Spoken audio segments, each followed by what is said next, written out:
Bonjour tout le monde, c'est la reprise et depuis plusieurs jours, des bouchons apparaissent sur les pistes cyclables parisiennes. Les cyclistes sont de plus en plus nombreux à emprunter ces voies et cette tendance ne fait que s'accroître. Et si l'on jette un coup d'œil sur les réseaux sociaux, comme sur ces posts, on se rend compte que cette situation est de plus en plus fréquente. Ou même dans les actualités locales, comme le rapporte BFM Paris.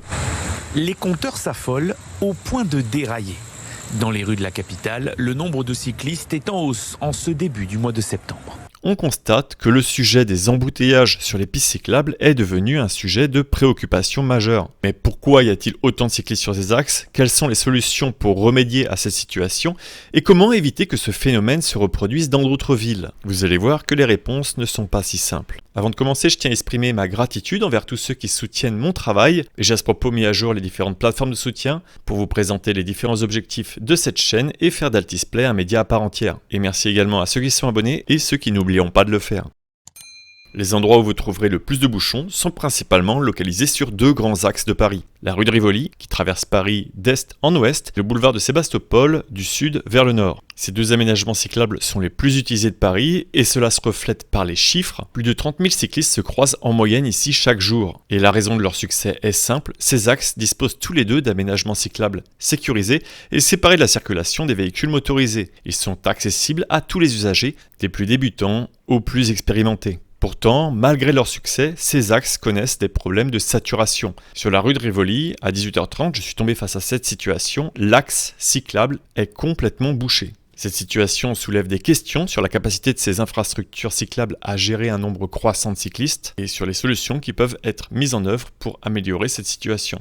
Et si vous me répondez que la priorité c'est d'élargir les aménagements cyclables, au vu de ces images de l'infrastructure cyclable complètement sous-dimensionnée et de l'absence de voitures sur ces voies, on pourrait se dire que c'est une bonne idée. Mais je vous répondrai que c'est l'un des pires choix à faire en priorité. D'une part parce qu'il va falloir réaliser des travaux pour élargir ces voies, ce qui va provisoirement couper ces axes, sans offrir aucune solution alternative pour les cyclistes, ajoutant encore plus de congestion et complexifiant encore les itinéraires cyclables. Mais on pourrait se dire que c'est un mal pour un bien et qu'une fois que ces aménagements cyclables seront terminés, ils pourront accueillir plus de cyclistes et donc qu'il y aura moins de congestion. Mais c'est une erreur parce que vous venez de créer un axe cyclable encore plus attractif que tous ceux qui existaient auparavant autour et ça va attirer au final encore plus de cyclistes et ces axes se retrouveront de nouveau saturés sur le long terme. Bon alors, où est cette solution ? Pour éviter de concentrer les cyclistes sur quelques axes principaux, il est donc crucial de développer un réseau cyclable avec un bon maillage. Cela signifie que les cyclistes doivent avoir de multiples options pour pouvoir se déplacer à travers la ville en sécurité, au lieu de se retrouver systématiquement attirés par quelques itinéraires populaires. Si l'on observe de plus près les alternatives au boulevard de Sébastopol sur le côté nord, il y a la rue du Faubourg Saint-Martin. Ici, il y a deux voies de circulation avec une voie bus à gauche et aucune possibilité pour les cyclistes de remonter en contresens, même s'il n'est pas rare d'en voir. J'espère que je vais en voir, ce serait parfait pour illustrer ce que je suis en train de dire. Voilà. Parfait. C'est dingue. On va finir par croire que je me paye des figurants. Alors je ne donne pas raison ici aux cyclistes qui vont prendre ce sens interdit, mais cette situation met en exergue un manque flagrant d'alternatives. Et ce, dans les deux sens de circulation. Car même dans le bon sens de circulation ici, c'est loin d'être agréable d'y circuler à vélo. Et en continuant sur cet aménagement vers le centre de Paris, on arrive sur ce carrefour non sécurisé où il faut couper un flux entre les cyclistes et automobilistes parce que la voie de bus change de côté, elle passe à droite maintenant. Donc là, je vais continuer à gauche pour pouvoir aller rejoindre Beaubourg. Et après plusieurs péripéties, on arrive sur cet aménagement avec une voie bus partagée dans un premier temps, où il y a des conflits forcément parce qu'il y a des véhicules qui s'y stationnent. Et en continuant encore, on arrive enfin sur un aménagement cyclable sécurisé qui là propose une réelle alternative pour les cyclistes, et ce, dans les deux sens de circulation, mais malheureusement sans réelle continuité parce qu'une fois qu'on va arriver sur Rivoli, cet itinéraire cyclable va s'arrêter brusquement. Bonne chance. Je sais pas, il s'arrête, les gens. Hello ? Pas ici qu'il faut s'arrêter avant ? Sur le côté gauche, il n'y a plus de piste cyclable et sur le côté droit, on se retrouve avec une bande cyclable qui devient une voie bus. En vue du ciel, ça donne ça. Il y a juste un double sens cyclable entre Rivoli et la rue de Turbigo. Il n'est donc pas possible ici de rejoindre la rive droite à partir de la rive gauche, il faudra forcément passer par Sébastopol. Et même si on continue ici dans le bon sens de circulation, la liaison est vraiment inconfortable et incompréhensible. Je ne sais pas. Je n'ai aucune idée de où commence la piste cyclable ici. Et même s'il existe une piste cyclable un petit peu plus loin, ce passage est systématiquement coupé par les véhicules qui vont tourner à droite. J'expliquais dans cette vidéo. Cette coupure entre rive droite et rive gauche est vraiment dommage car si l'on continue un petit peu le trajet sur la rive gauche, on arrive au sud sur une piste cyclable qui apparaît d'abord seulement du côté gauche, puis qui se transforme en piste bidirectionnelle. Oh, mais il y a une piste cyclable de ce côté-là. Ah, mais c'est nouveau ça. Waouh, waouh. Par contre, la traversée là, c'est quelque chose. Hein. Surtout que cet aménagement cyclable est en train d'être amélioré pour pouvoir rejoindre tout le sud de Paris. Ce qui fait qu'ici, une fois que cet aménagement cyclable sera ouvert, les cyclistes vont essayer de remonter vers le nord, mais se retrouveront face à face avec ce sens interdit. Et il y a fort à parier que beaucoup de cyclistes s'y aventureront. Alors je vous le déconseille direct, c'est pile poil face à la préfecture de police de Paris. C'est d'ailleurs cette même préfecture qui refuse qu'un aménagement cyclable en double sens soit fait ici et qui bloque cette liaison cyclable qui pourrait être salvatrice. Le trafic risque donc d'exploser prochainement sur Sébastopol car des efforts continuent à être faits au niveau de la prolongation côté sud, au niveau du pont de Change et du boulevard Saint-Martin que je vous présentais dans la dernière vidéo. Ces aménagements sont bien réalisés, très confortables et vont donc attirer de très nombreux cyclistes qui emprunteront forcément le boulevard de Sébastopol. Et côté est-ouest, les alternatives à la rue de Rivoli semblent nombreuses. La plus appréciable, c'est les quais de Seine, mais arrivé à l'heure de pointe, ils se transforment en afterwork et ça devient noir de monde. Et cela ne fait que augmenter les conflits entre les usagers. Un autre point à noter, c'est que cet itinéraire n'est pas toujours accessible, car il est soumis à des horaires d'ouverture des tunnels de chaque côté. Et chaque été, cet itinéraire est coupé par l'événement Paris-Plage. Cette solution est donc soumise à de nombreuses contraintes et au final peu attractive. Les quais hauts, eux, ne sont pas vraiment cyclables. Donc là, signe de croix pour s'engager. J'ai juste installé le passage.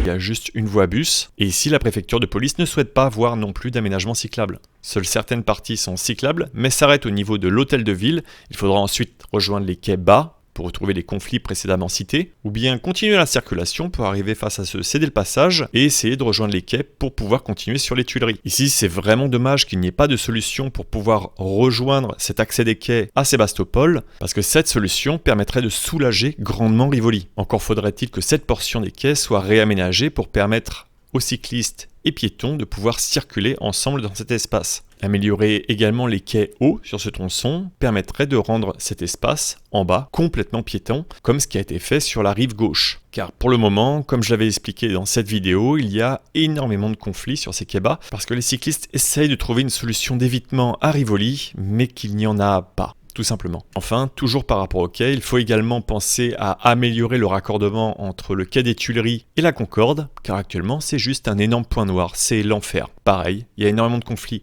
entre les piétons et les cyclistes parce qu'ils ont décidé de prendre une partie du trottoir pour en faire une piste cyclable. Alors que juste à côté, il y a 9 voies pour les véhicules motorisés. Donc là, la traversée est vraiment nulle. Il faut passer par là. Alors le premier sas vélo, pour arriver au milieu. Traverser le second sas vélo pour continuer au milieu du No Man's Land et traverser le troisième sas vélo pour rejoindre la piste cyclable qui est sur le trottoir. D'ailleurs l'accès piste il est où? Ah, il est là, ok d'accord. Donc ça c'est un point noir ici, clairement. À cause du passage souterrain, ça supprime 2 voies de circulation en termes de largeur. Et c'est pas suffisant pour faire un aménagement cyclable, il faudrait simplement le combler. Mais heureusement, bonne nouvelle, c'est peut-être quelque chose qui va changer avec le réaménagement futur de la place de la Concorde. Et la dernière option qu'il y a à Rivoli, plus au nord, c'est la rue Saint-Honoré, qui pourrait être également une bonne alternative. Mais là encore, il n'y a aucun aménagement cyclable, il n'y a pas non plus de contresens cyclable. Donc voilà, quand vous avez le choix entre Rivoli et ça, bah, je peux vous dire que le choix il est vite fait. Tu as des véhicules en stationnement qui sortent, qui rentrent partout. Là, la continuité cyclable est morte. Parce que je n'ai pas le droit d'aller tout droit. Je suis obligé de descendre du vélo pour continuer.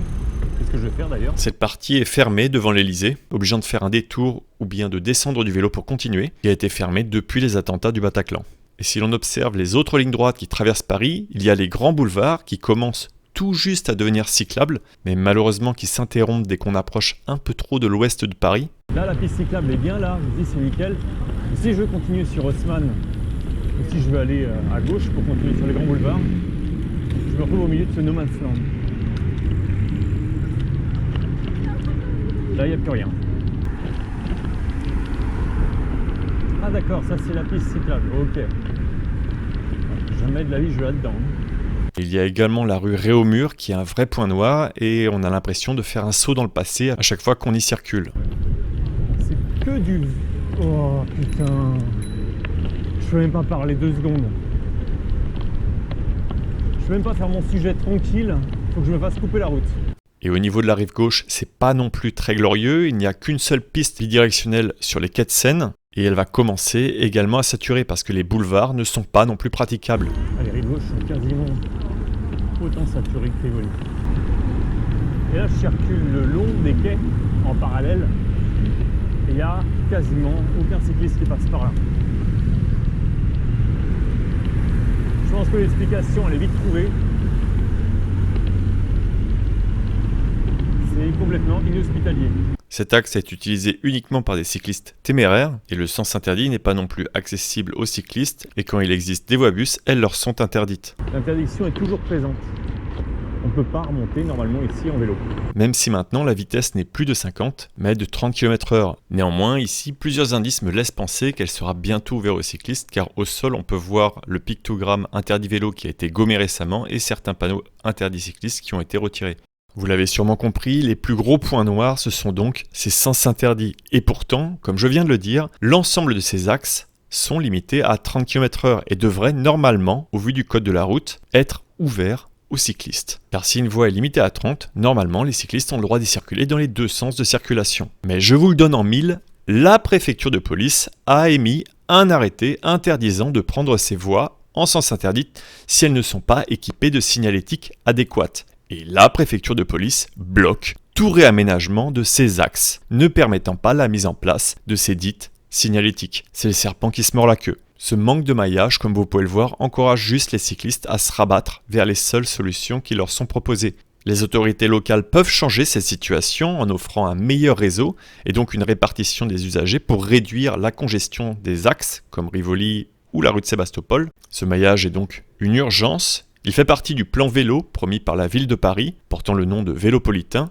en offrant des grands axes cyclables traversant la capitale.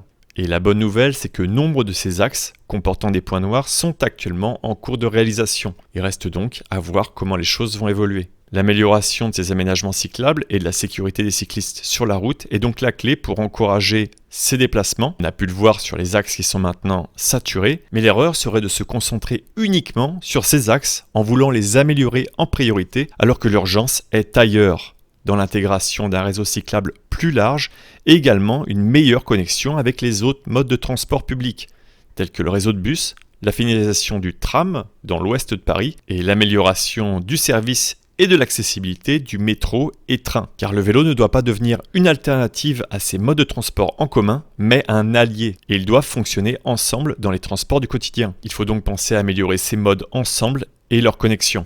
En conclusion, pour éviter que ce phénomène de bouchons sur les pistes cyclables se reproduise dans d'autres villes de France et pour améliorer la mobilité, il est essentiel de penser à un réseau cyclable complet offrant de nombreuses options aux cyclistes pour se déplacer et la possibilité de faire de l'intermodalité. Cette approche contribuera à répartir les usagers et à créer une expérience cyclable plus fluide et agréable pour tous. J'espère que vous avez apprécié ce sujet, qu'il a été suffisamment clair. Si vous avez des questions, n'hésitez pas à les poser en commentaire. Je tiens à remercier encore une fois toutes les personnes qui me soutiennent. Vous pourrez retrouver leur nom au générique. Il est temps de vous dire à bientôt pour de prochaines vidéos. Et bonne route!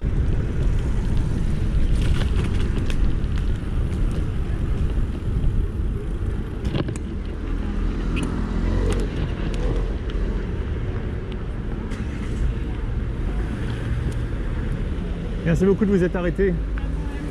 Bonne route. Même mon matos, il aime pas ici. C'est une blague. Même mon matos se fait martyriser ici. Il n'y a rien qui va.